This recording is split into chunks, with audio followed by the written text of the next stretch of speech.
S, ಹಾಗಿದ್ರೆ ಹೇಗಿರುತ್ತೆ ಈ ಒಪ್ಪಂದ ಅಂತ ನಾವು ಗಮನಿಸ್ತಾ ಹೋಗೋದಾದ್ರೆ, ಶಾಶ್ವತ ಶಾಂತಿ ಒಪ್ಪಂದ ಆಗತ್ತಾ ಇದು? ವರ್ಚುವಲ್ ಸಭೆ, ಉಭಯ ದೇಶಗಳು ಭಾಗಿಯಾಗತ್ವೆ, ಮಧ್ಯಸ್ಥಿಕೆ ವಹಿಸಿರುವಂತಹ ರಾಷ್ಟ್ರಗಳು ಕೂಡ ಈ ವರ್ಚುವಲ್ ಸಭೆಯಲ್ಲಿ ಭಾಗಿಯಾಗಲಿವೆ. ಒಪ್ಪಂದದ ಪತ್ರದಲ್ಲಿ ಪರಸ್ಪರ ಡಿಜಿಟಲ್ ಸಹಿಯನ್ನ ಹಾಕ್ತಾರೆ. ವರ್ಚುವಲ್ ಸಭೆಯಾಗಿರೋದ್ರಿಂದ ಯುದ್ಧ ಅಂತ್ಯದ ಬಗ್ಗೆ ವರ್ಚುವಲ್ ಸಭೆಯಲ್ಲೇ ಘೋಷಣೆಯಾಗೋ ಸಾಧ್ಯತೆ ಇದೆ. ಇನ್ನು ಒಪ್ಪಂದದಂತೆ ಈ ಕದನ ವಿರಾಮ ಏನಿದೆ 60 ದಿನಗಳವರೆಗೆ ವಿಸ್ತರಣೆಯಾಗತ್ತೆ. ಒಪ್ಪಂದಕ್ಕೆ ಸಹಿ ಹಾಕ್ತಾ ಇದ್ದಂತೆ ಹಾರ್ಮುಜ್ ಜಲಸಂಧಿ ಓಪನ್ ಆಗತ್ತೆ. ಮುಂದಿನ ವಾರದಿಂದ ತಾಂತ್ರಿಕ ಮಟ್ಟದ ಮಾತುಕತೆ ಆರಂಭ ಆಗತ್ತೆ. ಈ ಕದನ ವಿರಾಮದ ಸಮಯದಲ್ಲೇ ಈ ಪರಮಾಣು ಕುರಿತು ಕೂಡ ಮಾತುಕತೆ ಆಗಲಿದೆ. ಆದರೆ ಇದೆಲ್ಲವೂ ಕೂಡ ಆಗತ್ತಾ ಅನ್ನೋ ಪ್ರಶ್ನೆಗೆ ಇನ್ನೂ ಕೂಡ ಉತ್ತರ ಸ್ಪಷ್ಟವಾಗಿ ಸಿಗ್ತಾ ಇಲ್ಲ. ಟ್ರಂಪ್ ಘೋಷಣೆ ಮಾಡಿದ್ದಾರೆ ನಿಜ, ಆದರೆ ಇರಾನ್ನಲ್ಲಿ ಇನ್ನೂ ಕೂಡ ಸ್ಪಷ್ಟವಾದಂತಹ ಅಲ್ಲಿಂದ ಒಪ್ಪಿಗೆ ಇದೆ ಅನ್ನೋದ್ರ ಬಗ್ಗೆ ಹೇಳಿಕೆಗಳು ಬರ್ತಿಲ್ಲ. ಮುಂದಿನ ವಾರದಿಂದ ತಾಂತ್ರಿಕ ಮಟ್ಟದ ಮಾತುಕತೆ, ಅದಕ್ಕೂ ಮುನ್ನ ಈ ಒಂದು ಕದನ ವಿರಾಮದ ವಿಸ್ತರಣೆ ಮಾಡಿ ಒಪ್ಪಂದದ ಪತ್ರಕ್ಕೆ ಸಹಿ ಹಾಕುವಂತಹ ಸಾಧ್ಯತೆಗಳು ಕಂಡು ಬರ್ತಾ ಇದೆ. ಆದರೆ ಈ ಒಪ್ಪಂದ ವಿಚಾರವಾಗಿ ಇರಾನ್ ನಿಲುವೇನೋ ನೋಡ್ತಾ ಹೋದ್ರೆ ಇರಾನ್ ನಾಯಕರಲ್ಲೇ ದ್ವಂದ್ವ ಇದೆ. ಇರಾನ್ ಅಮೆರಿಕ ನಡುವಿನ ಒಪ್ಪಂದಕ್ಕೆ ಇವತ್ತು ಸಹಿ ಹಾಕಲ್ಲ ಅಂತ ಹೇಳಿ ಇರಾನ್ನ ವಿದೇಶಾಂಗ ಇಲಾಖೆ ವಕ್ತಾರ ಬಗಾಯಿ ಹೇಳಿಕೆ ಕೊಡ್ತಿದ್ದಾರೆ. ಮುಂದಿನ ದಿನಗಳಲ್ಲಿ ಈ ಪ್ರಕ್ರಿಯೆ ನಡೆಯೋದನ್ನ ಅವರು ತಳ್ಳಿ ಹಾಕಲ್ಲ. ಹಾಗಂತ ಒಪ್ಪಂದದಲ್ಲಿ ಪರಮಾಣು ಕಾರ್ಯಕ್ರಮದ ಬಗ್ಗೆ ಚರ್ಚೆಯಾಗಿಲ್ಲ ಹೀಗಂತ ಇರಾನ್ ವಿದೇಶಾಂಗ ಇಲಾಖೆಯ ವಕ್ತಾರ ಬಗಾಯಿ ಹೇಳಿಕೆ ಕೊಡ್ತಾ ಇದ್ದಾರೆ.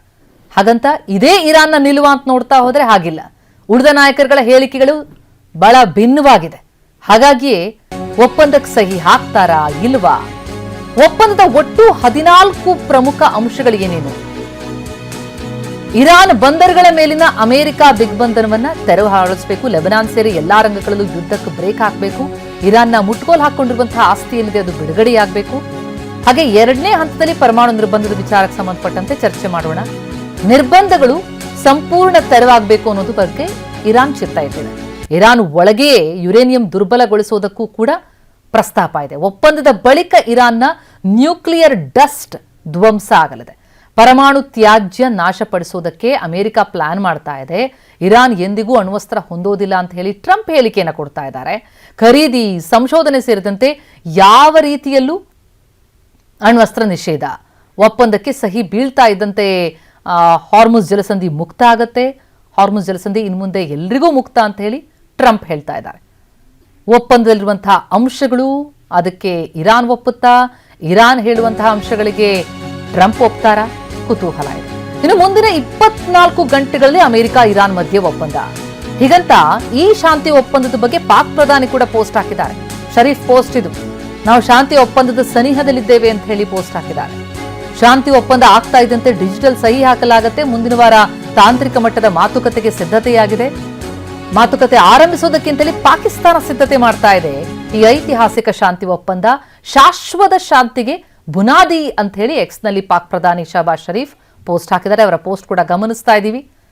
ಇನ್ನೂ ಕೂಡ ಒಪ್ಪಂದ ಆಗುತ್ತೋ ಇಲ್ವೋ ಅನ್ನೋದ್ರ ಬಗ್ಗೆ ಒಂದಿಷ್ಟು ಅನುಮಾನಗಳಿವೆ. ಆದರೆ ನಿರೀಕ್ಷೆ ಅಂತೂ ಇದೆ. ನಾವು ಹಿಂದೆಂದಿಗಿಂತಲೂ ಶಾಂತಿ ಒಪ್ಪಂದದ ಸನಿಹದಲ್ಲಿದ್ದೀವಿ. ಮುಂದಿನ 24 ಗಂಟೆಗಳಲ್ಲಿ ಒಪ್ಪಂದ ಅಂತಿಮಗೊಳ್ಳೋ ನಿರೀಕ್ಷೆ ಇದೆ ಅಂತಿದ್ದಾರೆ ಶರೀಫ್.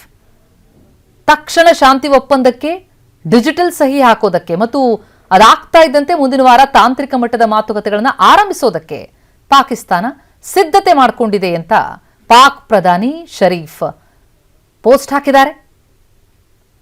ರಿಪಬ್ಲಿಕ್ ಆಫ್ ಇರಾನ್ ಮತ್ತು US ನಿರಂತರ ಬದ್ಧತೆ ತೋರಿದ್ದಕ್ಕೆ ನಾವು ಅವರಿಗೆ ಧನ್ಯವಾದ ಅರ್ಪಿಸ್ತೀವಿ.